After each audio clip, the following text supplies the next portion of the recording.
Bulletin లో ముందుగా headlines చూద్దాం. బీజేపీ లీగల్ సెల్ రాష్ట్ర కన్వీనర్ శ్రీ గోకుల్ రామారావు మీడియాతో మాట్లాడుతూ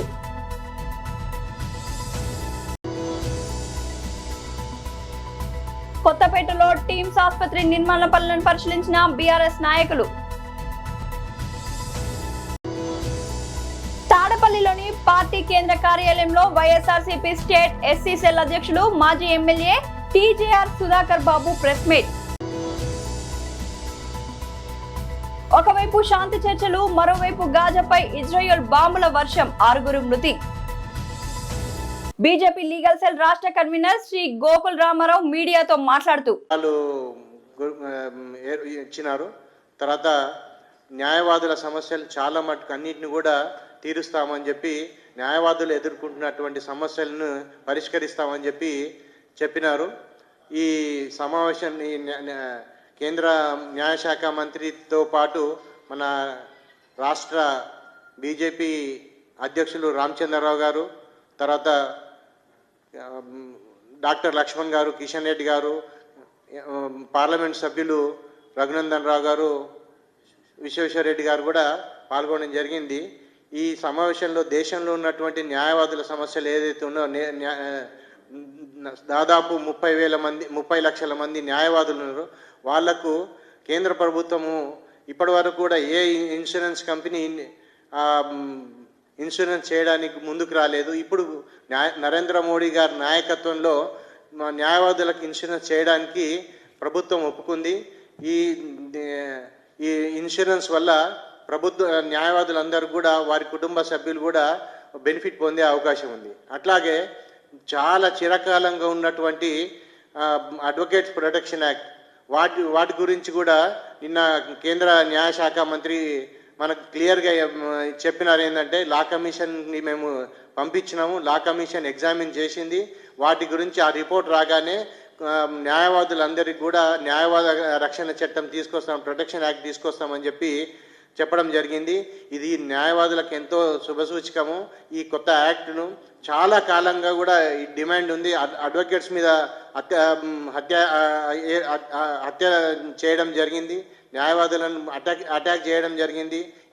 ఇవన్నిటిని కూడా తగ్గించాలంటే ఒక చట్టం తీసుకురావాలని చెప్పి కేంద్ర ప్రభుత్వం కూడా ఆలోచన చేస్తుంది. కమిషన్ రిపోర్ట్ రాగానే ఈ చట్టం అమల్లోకి వస్తుందని చెప్పి చట్టం పార్లమెంట్లో ప్రవేశపెడతారని చెప్పి చెప్పినారు.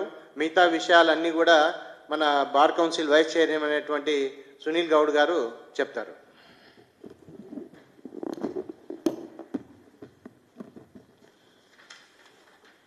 మీడియా మిత్రులందరికీ మరియు తెలంగాణ న్యాయవాదులందరికీ పేరు పేరున నమస్కారం.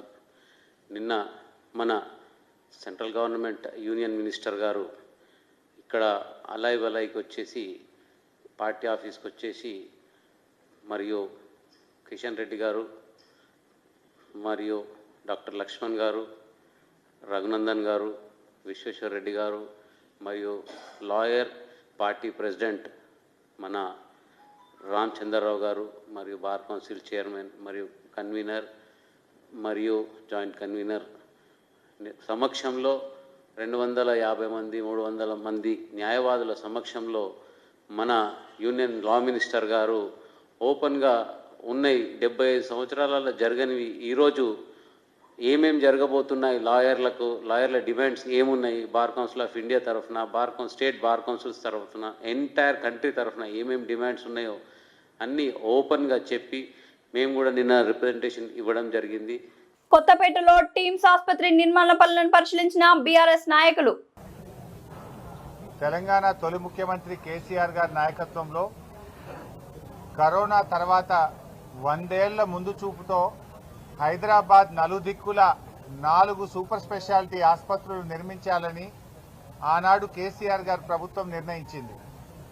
దాంట్లో భాగంగా ఎల్బీ నగర్లో 1000 పడకల ఆసుపత్రి, మల్కాజ్గిరిలో 1000 పడకల ఆసుపత్రి, ఎర్రగడ్డలో 1000 పడకల ఆసుపత్రి, నిమ్స్ 2000 పడకల ఆసుపత్రి కొత్తగా నిర్మించాలని, తద్వారా హైదరాబాద్ నగరంలో 5000 పడకల సూపర్ స్పెషాలిటీ ఆసుపత్రులు నిర్మించాలని మరో 100 ఏళ్ల ముందు చూపుతో ఆనాడు కేసీఆర్ గారు నిర్ణయం తీసుకున్నారు. గతంలో అనేక రాష్ట్ర ప్రభుత్వాలు పనిచేసినప్పటికీ ఎప్పుడో నిజాం కాలంలో కట్టిన గదే ఉస్మానియా, గదే గాంధీ, గదే కింగ్ కోటి హాస్పిటల్, నీలోఫర్ హాస్పిటల్ తప్ప కొత్త ఆసుపత్రులు గత ప్రభుత్వాలు ఎవరు కూడా పెరుగుతున్న జనాభాకు తగ్గట్టుగా ఆసుపత్రుల నిర్మాణం జరగలేదు. కానీ కరోనా వచ్చిన తర్వాత కేసీఆర్ గారు రాష్ట్ర ప్రజల ఆరోగ్యం, పేదల ఆరోగ్యాన్ని దృష్టిలో పెట్టుకొని ఇలా పేదలు కార్పొరేట్ ప్రైవేట్ ఆసుపత్రులకు వెళ్లి అప్పుల పాలవుతున్నారు, వారికి సరి అయిన వైద్యం అందడం లేదని, ఈ కొత్తగా వస్తున్న రోగాలను పేదల ఆరోగ్యాన్ని దృష్టిలో పెట్టుకొని పేదలకు ప్రభుత్వ రంగంలో కార్పొరేట్ సేవలు అందించాలి, సూపర్ స్పెషాలిటీ వైద్య సేవలు అందించాలని ఈ 4 టిమ్స్ ఆసుపత్రిని వరంగల్లో 2000 పడకల హెల్త్ సిటీని కేసీఆర్ గారు ప్రభుత్వం ప్రారంభించారు. దీనికి అవసరమైన అన్ని నిధులు కూడా కేటాయించారు. దానికి డబ్బులకు కూడా ఇబ్బంది లేకుండా నిధుల సమీకరణ కూడా కేసీఆర్ ప్రభుత్వమే చేసింది. ఆనాడు కేసీఆర్ ప్రభుత్వ హయాంలో పనులు ప్రారంభమైనాయి. ఇవాళ కాంగ్రెస్ గవర్నమెంట్ వచ్చి దాదాపు 2 సంవత్సరాలు పూర్తయితున్నా ఈ ఆసుపత్రులను పట్టించుకోవడం లేదు. ఇప్పుడు మనం ఎల్బీ నగర్ టిమ్స్ ఆసుపత్రి దగ్గర ఉన్నాం. ఇవాళ గౌరవనీయులు సుధీర్ రెడ్డి ఎమ్మెల్యే గారి నాయకత్వంలో వారి నియోజకవర్గంలో ఉన్న టిమ్స్ ఆసుపత్రిని విజిట్ చేయడానికి వచ్చాం. ఇక్కడ ఏమైంది? ఆనాడు భూసేకరణ చేసింది కేసీఆర్ ప్రభుత్వం, టెండర్లు పిలిచింది కేసీఆర్ ప్రభుత్వం, డిజైన్లు పూర్తి చేసింది కేసీఆర్ ప్రభుత్వం, నిధులు సమీకరించింది కేసీఆర్ ప్రభుత్వం. ఆ రోజు సెల్లార్తోని మొదలుకొని 6 అంతస్తుల వరకు భవన నిర్మాణాన్ని పూర్తి చేసింది కేసీఆర్ ప్రభుత్వం. మరి 2 ఏళ్లలో కాంగ్రెస్ ప్రభుత్వం ఏం చేసిందయ్యా అంటే ఒక 5 ఫ్లోర్లు మాత్రమే వేశారు. ఇంకా పూర్తే కాలే. ఫ్లోర్లు వేయడం, స్లాబులు వేయడం కూడా పూర్తి కాలేదు. నిజంగా బీఆర్ఎస్ ప్రభుత్వమే ఉండుంటే ఇప్పటికే ఏడాది కిందనే ఈ ఆసుపత్రి ప్రారంభమై ప్రజలకు సేవలు అందించేది. అంటే రేవంత్ రెడ్డికి ఎక్కడ కేసీఆర్ కు పేరు వస్తుందో, ఎక్కడ బీఆర్ఎస్ ప్రభుత్వాన్ని ప్రజలు గుర్తు చేసుకుంటారో అని కావాలనే ఈ ఆసుపత్రి యొక్క నిర్మాణాన్ని స్లో చేస్తా ఉన్నారు. తాడపల్లిలోని పార్టీ కేంద్ర కార్యాలయంలో వైఎస్ఆర్సీపీ స్టేట్ ఎస్సీ సెల్ అధ్యక్షులు మాజీ ఎమ్మెల్యే టీజేఆర్ సుధాకర్ బాబు ప్రెస్ మీట్ తయారు చేసి మద్యం స్వయంగా ఆ మాఫియానే తయారు చేస్తుంది. ప్రభుత్వ దుకాణాల ప్లేస్లో ఇప్పుడు ప్రైవేట్ వ్యక్తుల చేతులకు వచ్చిన దుకాణాల్లోకి మద్యం సరఫరా జరుగుతుంది. ఆ దుకాణాల్లోతో పాటు మాల్ట్లోకి వెళ్తుంది. అక్కడి నుంచి వీధికి ఒకటి పెట్టిన బెల్ట్ షాపుల్లోకి వెళ్తుంది. లేకపోతే పర్మిట్ రూమ్స్ అని కొత్తగా పెట్టారు కదా, లేదా పర్మిట్ రూమ్స్లోకి వస్తుంది. చిట్ట చివరకు పేదవాడైన చేతిలోకి వెళ్తుంది. తను తాగుతుంది కల్తీ మద్యమా, నిజంగానే కంపెనీల ద్వారా తయారు చేయబడిన మద్యమా తెలుసుకోలేని అమాయకుడు తాగేసి జబ్బుల పాలై మరణిస్తున్నాడు. ఎందుకు ఇదంతా? చంద్రబాబు నాయుడు తన అధికారంలోకి వచ్చిన రోజు నుండి రాష్ట్ర ప్రభుత్వం చేతిలో ఉన్న మద్యం అమ్మకాల వ్యవహారాన్ని, అంటే 2019-24 మధ్య కాలంలో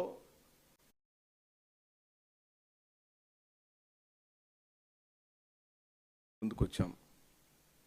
నాణ్యమైన మద్యం అందిస్తానని చంద్రబాబు నాయుడు ఎన్నికల హామీ. నాణ్యమైన మద్యం అందిస్తానని చెప్పిన నారా చంద్రబాబు నాయుడు ఈరోజు కల్తీ మద్యాన్ని బహుమానంగా ఇచ్చాడు. ఇంకో పక్కనేమో రాష్ట్రంలో మద్యం కుంభకోణం జరిగింది. మద్యాన్ని విషయంలో చాలా రకాలుగా డబ్బులు చేతులు మారినాయని ఒక అభూత కల్పన సృష్టిని గత 6-7 నెలల నుంచి చేస్తున్న నారా చంద్రబాబు నాయుడు ఈ రోజున ఓ మాఫియాని తయారు చేసి, మద్యం స్వయంగా ఆ మాఫియానే తయారు చేస్తుంది. ప్రభుత్వ దుకాణాల ప్లేస్లో ఇప్పుడు ప్రైవేట్ వ్యక్తుల చేతులకు వచ్చిన దుకాణాల్లోకి మద్యం సరఫరా జరుగుతుంది. ఆ దుకాణాల్లోతో పాటు మాల్ట్లోకి వెళ్తుంది. అక్కడి నుంచి వీధికి ఒకటి పెట్టిన బెల్ట్ షాపుల్లోకి వెళ్తుంది. లేకపోతే పర్మిట్ రూమ్స్ అని కొత్తగా పెట్టారు కదా, లేదా పర్మిట్ రూమ్స్లోకి వస్తుంది. చిట్ట చివరకు పేదవాడైన చేతిలోకి వెళ్తుంది.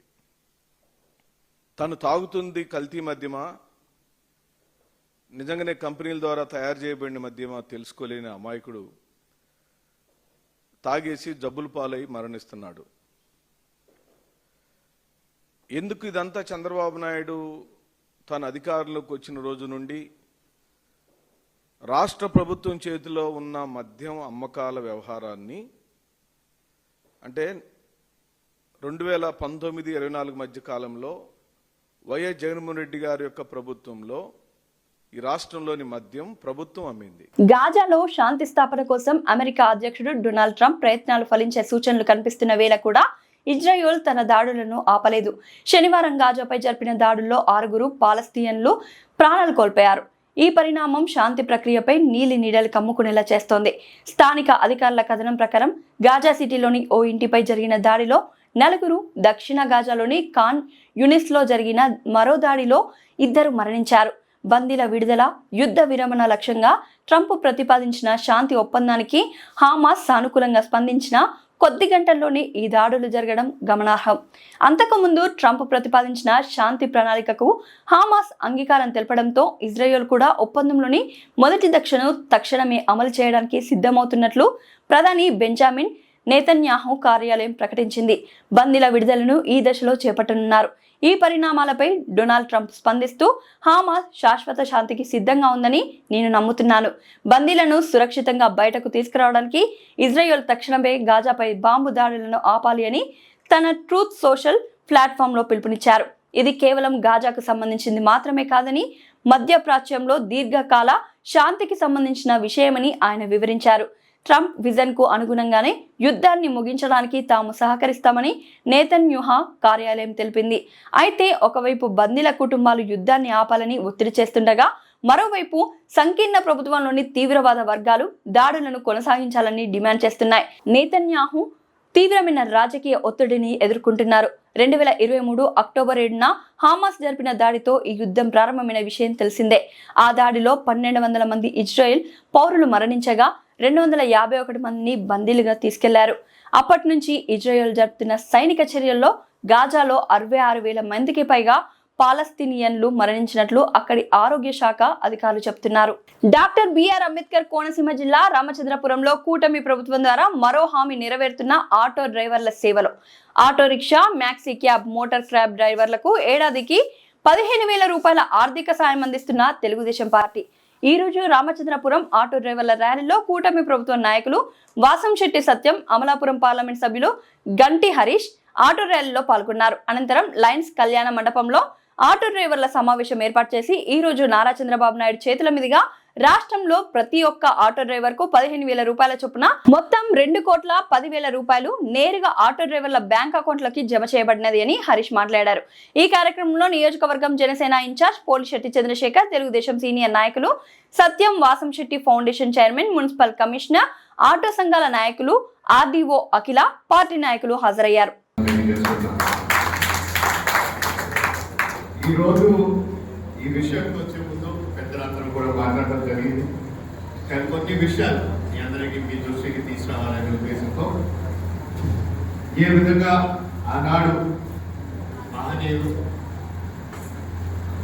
మేము మహానాడు రోజున సూపర్ 6 మేనిఫెస్టో మనం ప్రకటిస్తే ఆ రోజున సూపర్ 6 మేనిఫెస్టోలోని ఒక పథకం కింద స్త్రీ శక్తి అనే కార్యక్రమాన్ని మనం తీసుకోవడం జరిగింది. ఆనాడు మనం ప్రకటించింది మహిళలకి ఖచ్చితంగా ఉచిత బస్ సర్వీస్ కేటాయిస్తామని చెప్పి ఆనాడు మన మహానాడులోని ప్రకటించడం జరిగింది. అదేవిధంగా కూటమి ప్రభుత్వం అధికారంలోకి వచ్చిన తర్వాత సూపర్ 6 మేనిఫెస్టోలోని అన్ని అంశాలని ఒకటి తర్వాత ఒకటి అమలు చేసుకుంటూ ముందుగా వేస్తాం. మీరు చూస్తున్నారు పూర్తయింది. కూటమి ప్రభుత్వం అధికారంలోకి వచ్చింది సంవత్సరంన్నర. ఇందులోనే సుమారు 80% మన హామీలు ఇచ్చిన సంక్షేమ పథకాలు మన అమలు చేయడం జరిగింది. మీరు ఆనాడు మీరు చూస్తుంటే ఉచిత 3 గ్యాస్ సిలిండర్ అది కూడా అమలు చేయడం జరిగింది. తల్లికి వందనం పథకం కూడా అమలు చేయడం జరిగింది. అదేవిధంగా మనము ఇప్పుడు మాట్లాడుతున్న ఈరోజు మనము ఆటో డ్రైవర్కి కూడా ఇవ్వాల్సిన ఆటో డ్రైవర్ సేవలో కార్యక్రమం కూడా ప్రారంభించడం జరిగింది. ఆనాడు పెన్షన్ గురించి మాట్లాడి 1వ తారీఖున నేరుగా మీ ఇంటికి వచ్చి కూడా అడ్మినిస్ట్రేషన్ ఇవ్వడం జరుగుతుంది. ఇదే విధంగా చూసుకుంటే ఆనాడు స్త్రీ శక్తిని మనం అమలు చేసినప్పుడు చాలా వరకు యువగలం పాదయాత్రలోని నారా లోకేష్ గారికైనా మన ముఖ్యమంత్రి గారు నారా చంద్రబాబు నాయుడు గారికైనా అనేక సందర్భాల్లో ఆటో డ్రైవర్లు రావడం, వాళ్ళు రిప్రజెంటేషన్ ఇవ్వడం, ఈ విధంగా మాకు చాలా ఇబ్బంది వస్తున్నాం. ఈరోజు మీరు స్త్రీ శక్తి మీరు అమలు చేయకపోతే మేమందరం చాలా ఇబ్బంది పడబోతున్నాం. మమ్మల్ని మీరు మీ పైన మాకు ఒక నమ్మకం ఉంది, కానీ మమ్మల్ని ఒక విధంగా మీరు అందరూ ఆపుకోవాలని. ఎందుకంటే అప్పుడు మేనిఫెస్టోలోని మాత్రం లేదు ఈ ఆటో డ్రైవర్కి ఇవ్వాల్సిన ఈ సాక్ష్యం. అప్పుడైతే మాత్రం ఈ పథకం అసలు వేరే పరిస్థితి. కానీ మీరు అందరూ వచ్చి ఆయనతో మాట్లాడినప్పుడు లేదు ఇది ఖచ్చితంగా మనం అమలు చేయాలి, రేపన్నాడు మన ఆటో డ్రైవర్ని ఎక్కడ నష్టపోకూడదు, మనం అమలు చేసిన పథకాల వల్ల వారిని కూడా ఆదుకోవాలని చెప్పి ఏకైక ఆలోచనతో ఈ 15,000 రూపాయలని ఈ రోజు అమలు చేయడం కూడా జరిగిందని కూడా ఈ సభాముఖంగా మీ అందరికీ తెలియజేస్తున్నాను. అదేవిధంగా మీ అందరినీ నేనే కాదు, ఇక్కడ వేదిక పైన ఉన్న అందరూ కూడా మా స్కూల్ టైంలో అయినా సరే, మా కాలేజ్ టైంలో అయినా సరే, నేను జాబ్ చేసిన సమయంలోనైనా సరే, అన్ని సందర్భాల్లోని మీ అందరితో పాటు ఏదో ఒక సందర్భంలో మీ అందరితో ప్రయాణం చేస్తున్నాను. కానీ అప్పుడు మాత్రం మాకు ఒకటి అర్థమైంది, మీరు ఎప్పుడు కూడా రాత్రన్నా పగలన్నా ఏ సమయమైనా సరే ఎవరు వచ్చినా సరే అడిగినప్పుడు లేదు వారిని ఒక పాయింట్ వారిని ఒక చోట తెంపాలంటే జాగ్రత్తగా వాళ్ళు మహిళ అయితే ఇంకా జాగ్రత్తగా మీరు తీసుకుని చర్యలు తీసుకుని వాళ్ళని తిప్పడానికి ఒక బాధ్యత మీరు తీసుకున్నాం. చాలా వరకు నేను చూసాను, ఎప్పుడైనా సరే మీరు అడిగిన రేట్ కన్నా చాలా తగ్గించమని అందరూ కోరుతారు, కానీ మీరు ఎప్పుడు కూడా డబ్బుల గురించి పనిచేయరు. మీరు ఎప్పుడు పనిచేస్తుంది ఏంటంటే ప్రజల గురించి సర్వీస్ చేయడానికి మీరు అందరూ పనిచేశారు. కూడా ఒక్కసారి ప్రత్యేక ధన్యవాదాలు తెలుపుకుంటున్నాను. ఈరోజు ఈ 15,000 రూపాయలు మీకు ఆదాయంగా మీకు ఆదాయం వస్తుందని ఏకైక ఆలోచనతో ఇది తీసుకురావడం జరిగింది. ప్రతి సంవత్సరం కూడా ఈ అమౌంట్ని నేరుగా ఎవరు మంచి వ్యక్తి లేకుండా నేరుగా మీ అకౌంట్లోకి వచ్చే విధంగా కూడా ఈ కార్యక్రమాన్ని ఏర్పాటు చేయడం జరిగింది. అదే కాకుండా ఇదే కేంద్రం కూడా మీరు చూస్తున్నారు ఏ విధంగా జిఎస్టీని దీపం అనే లోపల ఆల్రెడీ అమలు చేశారు. ఈరోజు మధ్యతరగతి కుటుంబాలు దాటడం, ఆ కుటుంబాలన్నింటినీ కూడా ఆదాయం రావాలని వాళ్ళందరూ జిఎస్టీని 28% నుంచి సుమారు 8% కూడా తగ్గించడం జరిగింది. అదేవిధంగా కొత్తగా ఆటోలు పర్చేస్ చేసుకుంటే దాని మీద కూడా తగ్గింపులు చర్యలు కూడా తీసుకోవడం జరిగింది. ఇవన్నింటినీ కూడా అనేక సందర్భాల్లోని మనం కూడా ఈ విషయాన్ని కూడా మీ అందరి దృష్టికి తీసుకురామని కూడా ప్రభుత్వాన్ని అందరినీ కూడా ఆదేశించడం జరిగింది. ఈ విషయాలు కూడా మీకు అవగాహన రావాలంటే ఖచ్చితంగా మీరు దీని గురించి ఆ మెటీరియల్ కూడా బీసీలకు జనగణతో పాటు కొలవాలని చేయాలని ఒంగోలు సిపిఐ కార్యాలయంలో జరిగిన రౌండ్ టేబుల్ సమావేశంలో మాట్లాడుతున్న బీటీఏ రాష్ట్ర నాయకులు చీమల దిన్నే వెంగయ్య గారు. మరి పెద్దలు చాలా చక్కగా చాలా విషయాలు మాట్లాడారు. మరి గతము భవిష్యత్తు గురించి కూడా అనేక విషయాలు తెలుసుకుంటున్నాం. మరి మహనీయులు పూలే గారి గురించి, అంబేద్కర్ గురించి, పెరియార్ గురించి ఇవన్నీ మనం అన్నీ కూడా తెలుసుకుంటూనే ఉన్నాం. మరి పెద్దలు చెప్పినట్టు అనేక విషయాలు చర్చించుకుంటూనే ఉన్నాం. ఒక ఐక్యంగా పోరాటం చేసి బయటకు వచ్చి మరి మనని నిలదీసేటువంటి విషయానికి రాలేకపోతున్నాం. ఇందాక చెప్పినట్టు మహేందర్ రెడ్డి గారు మీరు ఇంతమంది ఉంటే మరి మీరు చేయొచ్చు కదా, మీరు గెలవచ్చు కదా అన్నట్టుగా మనము ఆ పని చేయలేకపోతున్నాం.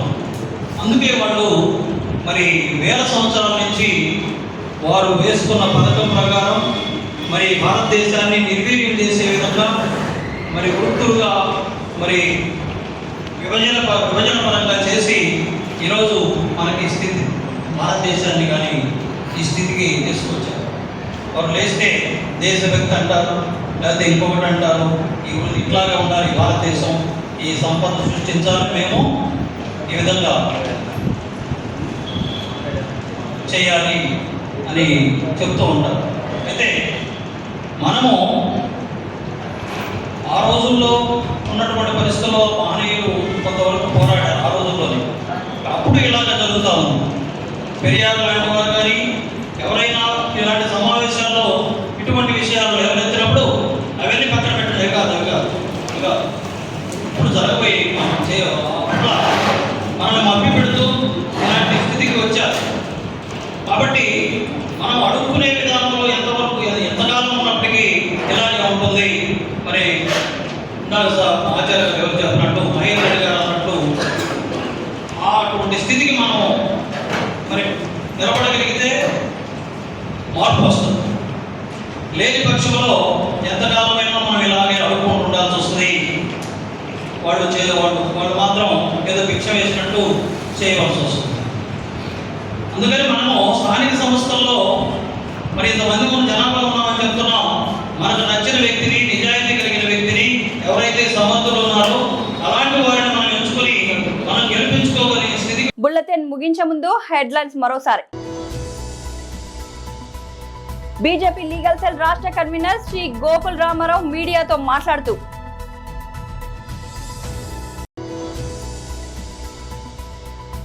కొత్తపేటలో టీమ్స్ ఆసుపత్రి నిర్మాణ పనులను పరిశీలించిన బీఆర్ఎస్ నాయకులు. తాడపల్లిలోని పార్టీ కేంద్ర కార్యాలయంలో వైఎస్ఆర్సీపీ స్టేట్ ఎస్సీ సెల్ అధ్యక్షులు మాజీ ఎమ్మెల్యే టీజేఆర్ సుధాకర్ బాబు ప్రెస్ మీట్. ఒకవైపు శాంతి చర్చలు, మరోవైపు గాజాపై ఇజ్రాయెల్ బాంబుల వర్షం, 6 మృతి. ఇది ఇవాల్టి బుల్లెటిన్. మరో బుల్లెటిన్ లో మళ్ళీ కలుద్దాం.